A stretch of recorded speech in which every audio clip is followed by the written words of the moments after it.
அருமையானவர்களை, இந்த நாளிலும் ஆண்டுடைய வார்த்தை நம்மிடத்திலே கொண்டு வருகிறேன். நீதிமொழிகள் 18:21 வசனம் சொல்லுகிறது, மரணமும் ஜீவனும் நாவின் அதிகாரத்தில் இருக்கும், அதில் பிரியப்படுகிறவர்கள் அதன் கனியை புசிப்பார்கள். அப்ப மரணம், ஜீவன், இந்த ரெண்டுமே எங்க இருக்கா? நாவின் அதிகாரத்தில் இருக்கிறதா. அது என்னங்க நாவின் அதிகாரம் அப்படின்னா? வாயின் வார்த்தைகள். அப்ப இந்த மனுக்குலத்துல எல்லோருக்குமே தங்களுடைய வார்த்தைக்கு வல்லமை இருக்கின்றது புரிஞ்சுக்கணும். அதிலும் நம்ம கிறிஸ்துவுக்குள்ள இருக்கிறோம். அப்ப கிறிஸ்துவுக்குள்ளாக இருக்கிறப்ப நாம யாரா இருக்கிறோம்னா, கிறிஸ்துவுக்குள்ள நாம் ராஜாக்களும் ஆசாரியர்களுமா இருக்கிறோம். அபிஷேகம் பண்ணப்பட்ட நீங்கள் கிறிஸ்துவுக்குள் ஆளுகை செய்கிறவர்களா இருக்கிறீர்கள்.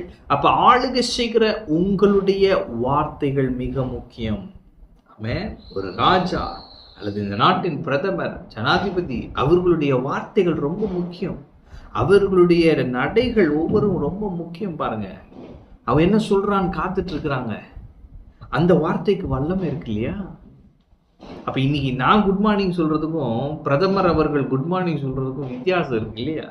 அது மாதிரி நம்முடைய வார்த்தைக்கு வல்லமை உண்டு. ஏன்னா நம்ம கிறிஸ்துவுக்குள் ராஜாக்கள், கிறிஸ்துவுக்குள் ஆளுகை செய்கிறவர்கள். ஆமென். அப்ப மரணமும் ஜீவனும் நாவின் அதிகாரத்தில் இருக்கிறது. அப்ப நம்ம என்ன பேசுறோம் என்பது ரொம்ப ரொம்ப ரொம்ப முக்கியம். அதில் பிரியப்படுகிறவர்கள் அதன் கனியை புசிப்பார்கள். அப்ப இன்னைக்கு நான் ஜீவனை பேசினேன் என்று சொன்னால் ஜீவனில் பிரியப்படுகிறேன், அந்த ஜீவனை நான் அனுபவிப்பேன். மரணத்தை பேசினேன் என்று சொன்னால் நான் வெறுத்தாலும் பரவாயில்ல, நான் வசனம் சொல்லுது, நான் மரணத்தில் பிரியப்படுகிறவனா இருக்கிறேன், அதனாலே நான் மரணத்தின் கனியை புசிப்பேன். ஆமென்.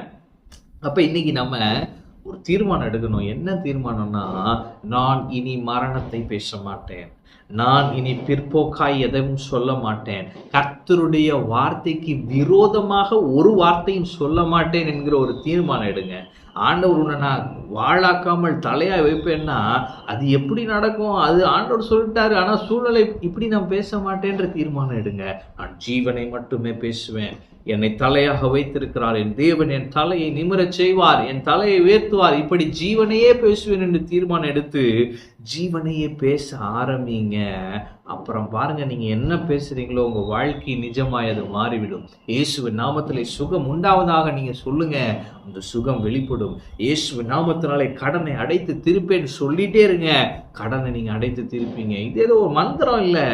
நான் இது என்னன்னா, நான் ராஜாவா இருக்கிறேன், என் வார்த்தைக்கு வல்லமை இருக்கு, அதை நான் பிரதிபலிக்கிறேன், அதை நான் வெளிப்படுத்துறேன், அதை நான் அனுபவிக்கிறேன். இதுதான். எனவே இன்னைக்கு நான் சொல்லுகிறேன், மரணமும் ஜீவனும் உங்கள் நாவின் அதிகாரத்திலே, உங்கள் வார்த்தைகளில் இருக்கிறது. எனவே ஜீவனை பேசுங்கள், ஜீவனை விரும்புங்கள், ஜீவனை அனுபவித்து மகிழுங்கள். தேவனை பிரதிபலிக்கிறவர்களாய் இந்த பூமியிலே எழும்பி பிரகாசியுங்கள். ஆமென். கர்த்தர் உங்களோடு இருக்கிறார். கர்த்தர் உங்களை ஆசீர்வதிப்பார்.